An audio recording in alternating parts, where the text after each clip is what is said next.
to you all students of MI Final. This is Paper Food Unit C. After the completion of first two parts from R. Parthasarthi's famous poetic collection Rough Passage, the first two parts, Exile and Trial. Now we would discuss the third important section of this famous poetic collection, and that is Homecoming. Homecoming is the third poem from Rough Passage. See, there is magnetic impact in the word homecoming. And you imagine when you go to some place and you are out of town or out of city or the like, and you come back to your residence, your dwelling place, your home, your native place. See, you are overwhelmed with this. And exactly this is the notion of homecoming. And it is not that here, particular in this reference, when we discuss R. Parthasarthi, it's not that you go from one state to other state or one, say, a city to other. Here, particular reference we have been discussing. And what's that? Yes, R. Parthasarthi, he stayed in England for certain period, as we discussed earlier in much detail. And this was the period of exile as he himself has highlighted. And after the completion of that period, exile in the sense that we say, we have already discussed this earlier, but the exile not as he was, compelled to go there, but this was the, some situation that he had to stay there in England. But see, the feeling of alienation over there because of the culture, Western culture, and the language, it was imposed on him. That's what he felt. And see, what is the reason behind it? Because he was craving for expressing himself in his Tamilian language. And that's why this is the point here, that homecoming. Now, that period of exile is absolutely over, and he had come back to India, and more specifically to Tamil Nadu. This is the place where R. Parthasarthi hails from. And Tamil Nadu and Tiruchenur is the native place of Parthasarthi, Rajgopal R. Parthasarthi. And here, homecoming, there is metaphor of that. The poet is really emotionally involved with this beautiful place, his native place.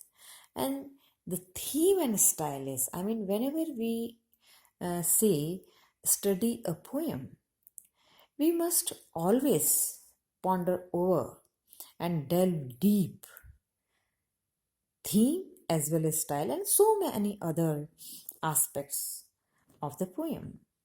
Now, the theme of, say, particularly here, language and culture. The idea is that now in this particular poem, we have 7 parts. Have a look, students, here in Homecoming. How many parts are there? 7.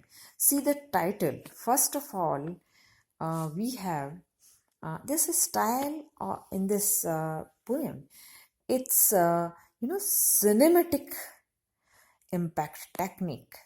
See, when you watch some movie, you at that time, so many scenes are there and they keep changing from one scene to other scene.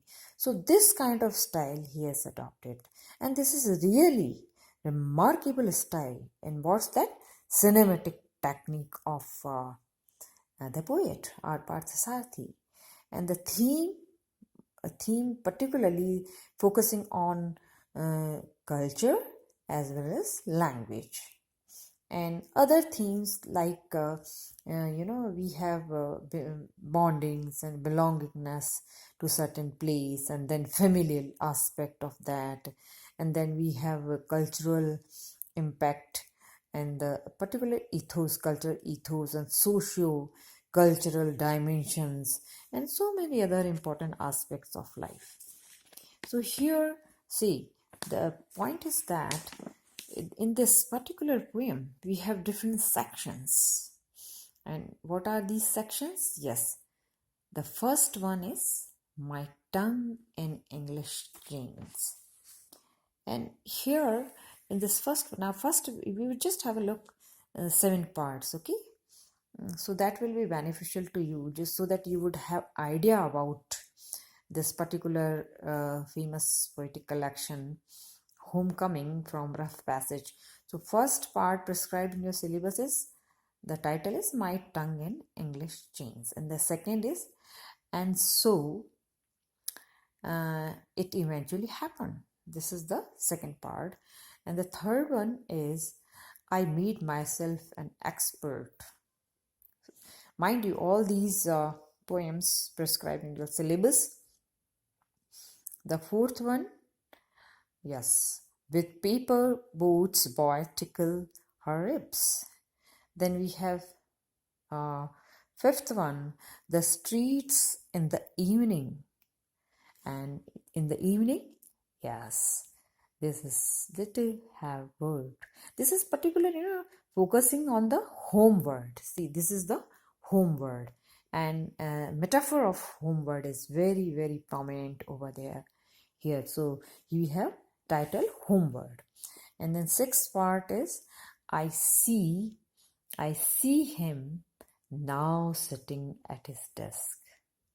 And the last one is seventh part is I am no longer myself as I watch. Let us discuss the first one, My Tongue in English Chains.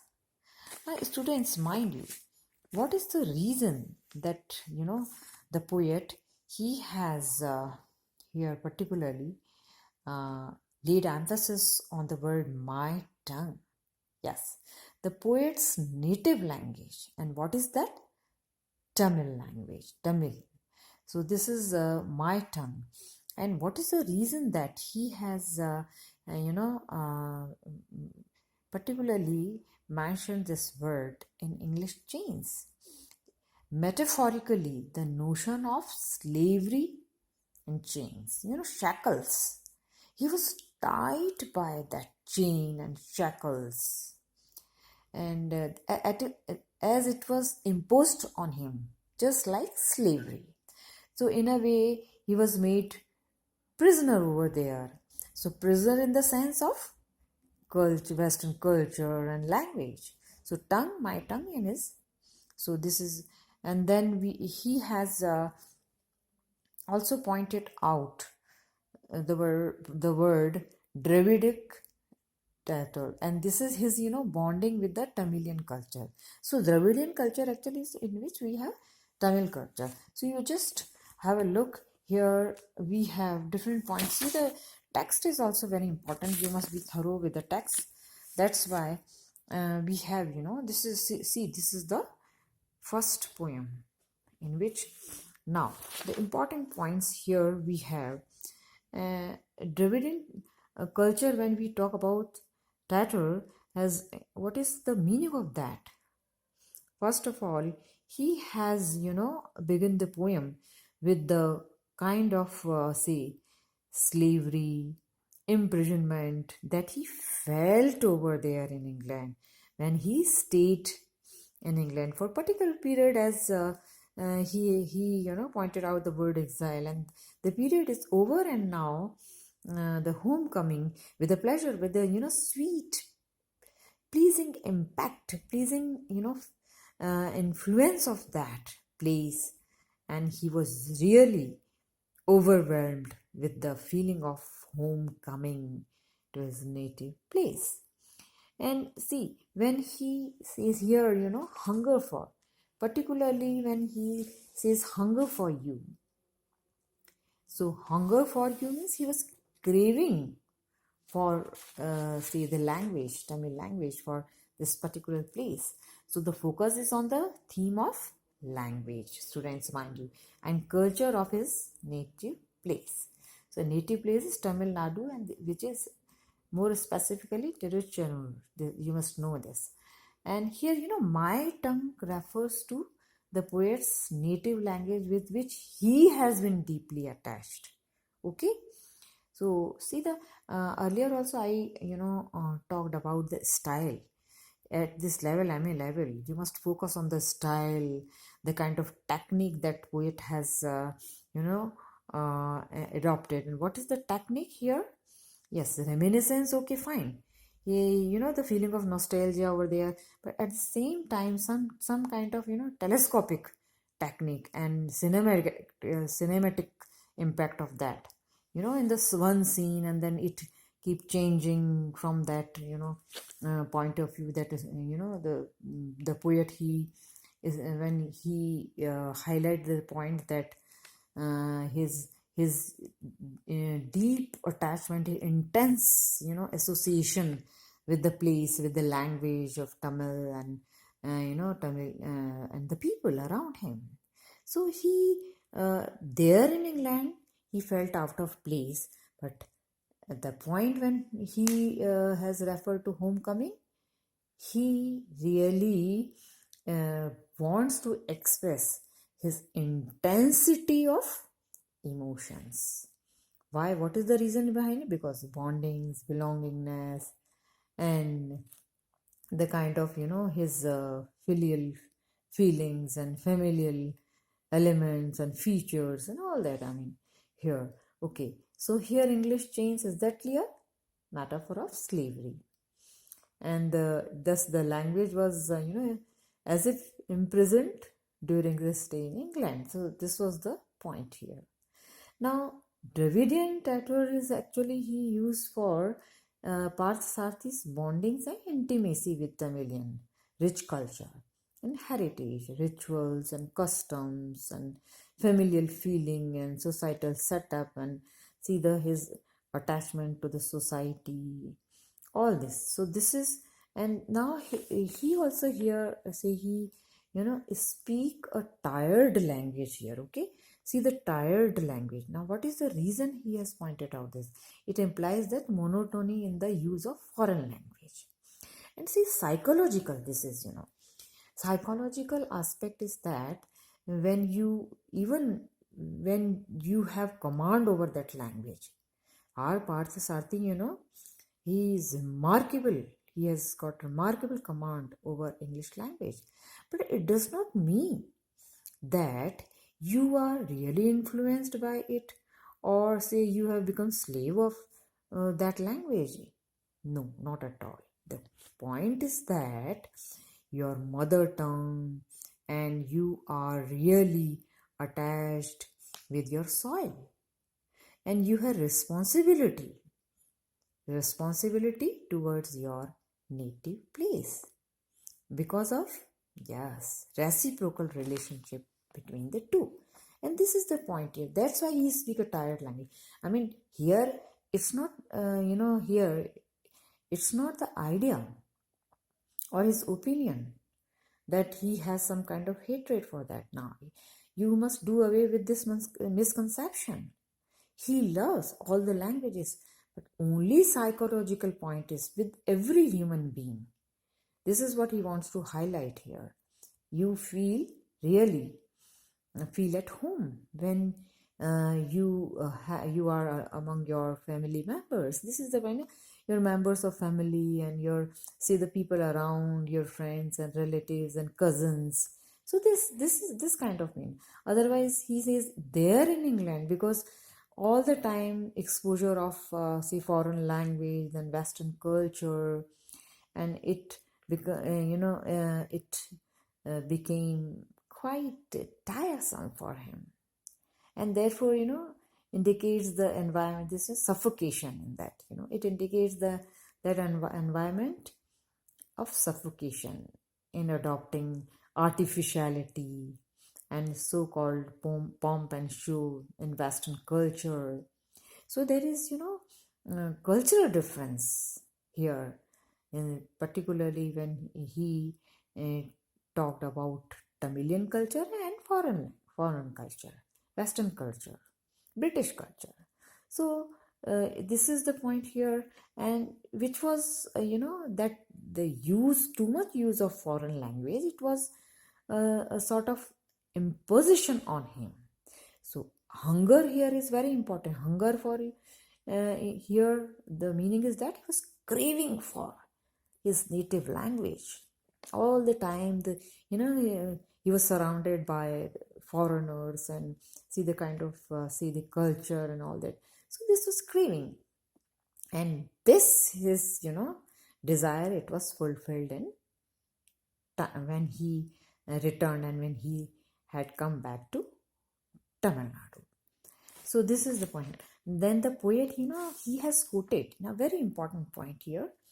He has quoted, say, the famous Tamilian classic, this which is Kurral. Kurral is very, composed by immortal poet Veluvar. And Veluvar, a very popular and very famous poet. He particularly for the establishment of, say, rich cultural heritage and for spreading the message of humanity.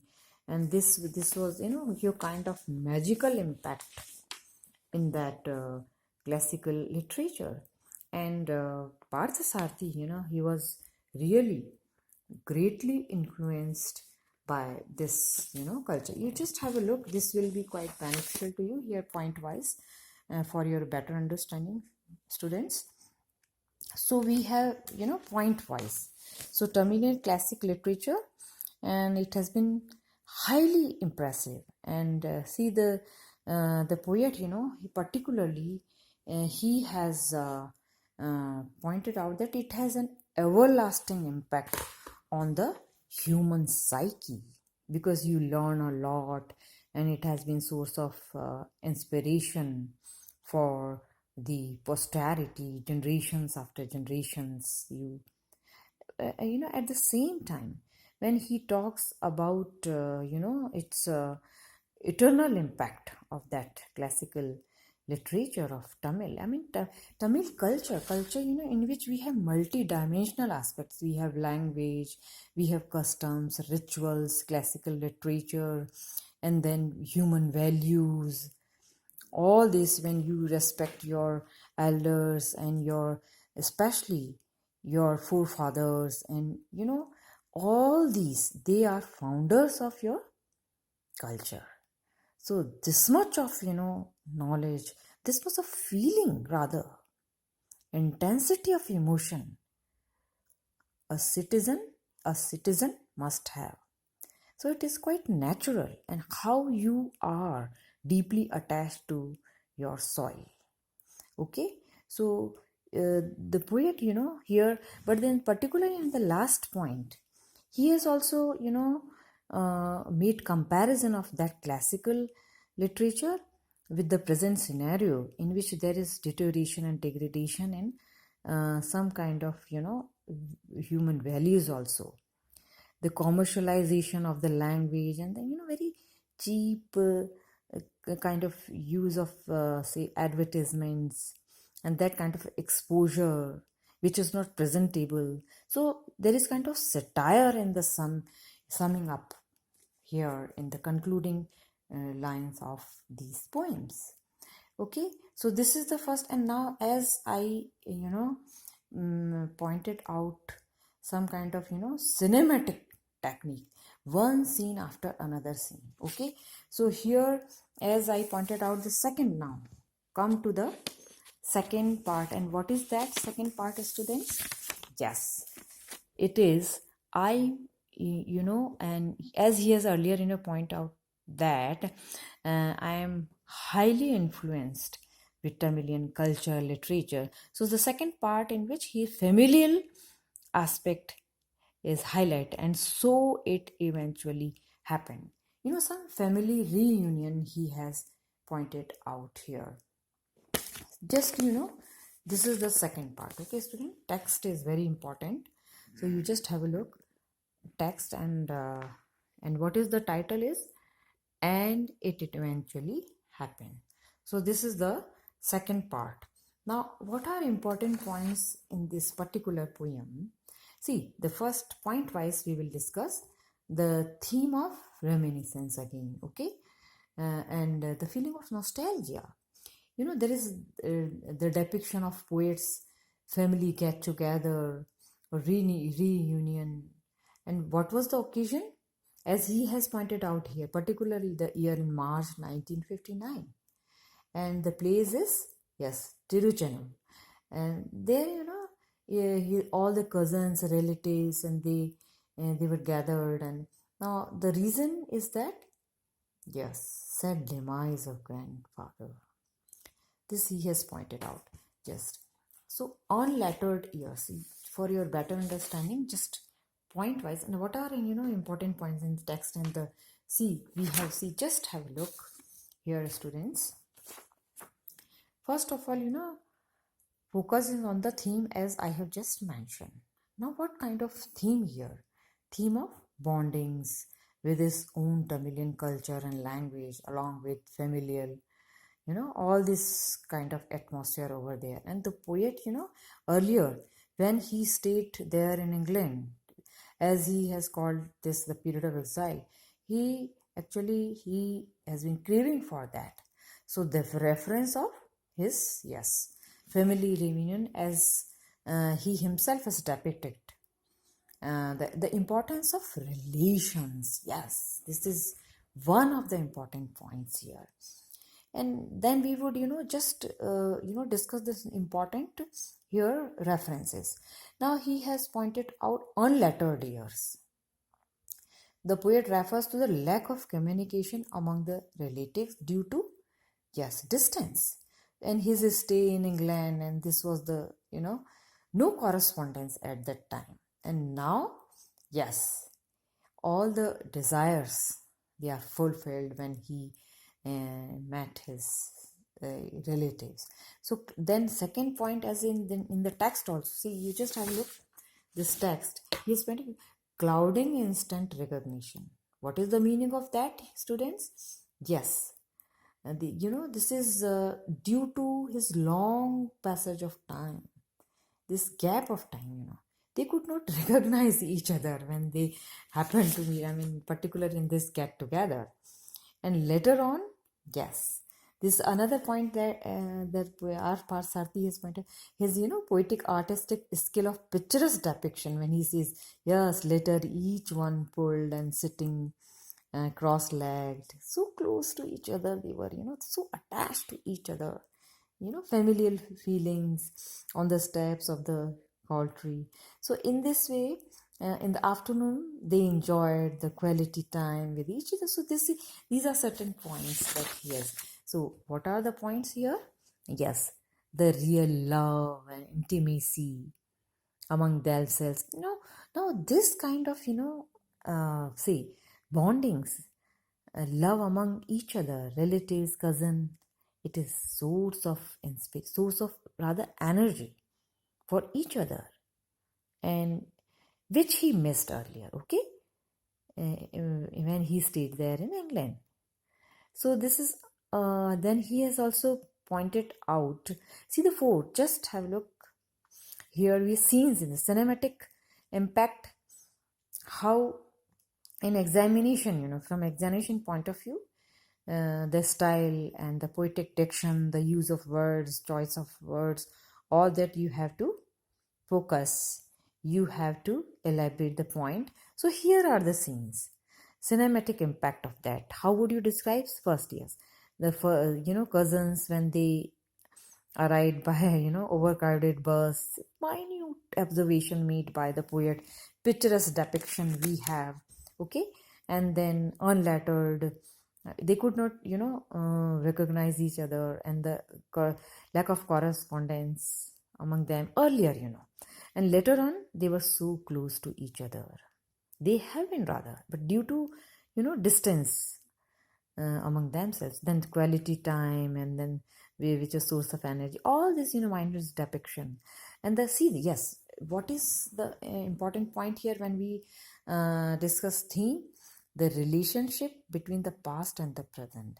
So the past strengthens the present and thus make a continuity.